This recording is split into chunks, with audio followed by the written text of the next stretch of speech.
আমার প্রোফাইলে বিএনপির পোলাপাইনরা এসে কমেন্ট করছে যে কেন ওরা পালা আসলো, এটা কোনো হেরম হইল? হেরম নিয়ে হাঙ্কের সাথে ফাইট করতে আসে, এনসিপি বিএনপির সাথে ফাইট করতে আসে এই হেরম নিয়া। আচ্ছা, খুব ভালো। 2023 সালের 28 অক্টোবর কয়েক লাখ লোকের সমাবেশ, সাউন্ড গ্রেনেডের আওয়াজে নেতারা মঞ্চ ছেড়ে পালা গেছে। মির্জা আব্বাস বলে যে আমরা প্রাণ ভয়ে দাঁড়াইতে পারি নাই। মাঠ ফাঁকা, নেতারা শুধু না লাখো লাখো লোক ফাঁকা হইতে বেশি সময় লাগেনি।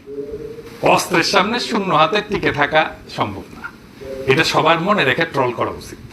এই ছেলেদের অসীম সাহসের কারণে গত বছরের 5ই আগস্ট হাসিনা দেশ ছেড়ে পালাই যেতে বাধ্য হয়েছিল।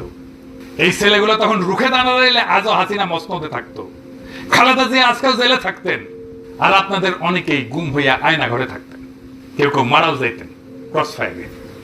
আপনাদের কে বুদ্ধি দেয় এনসিপির পিছে লাগতে?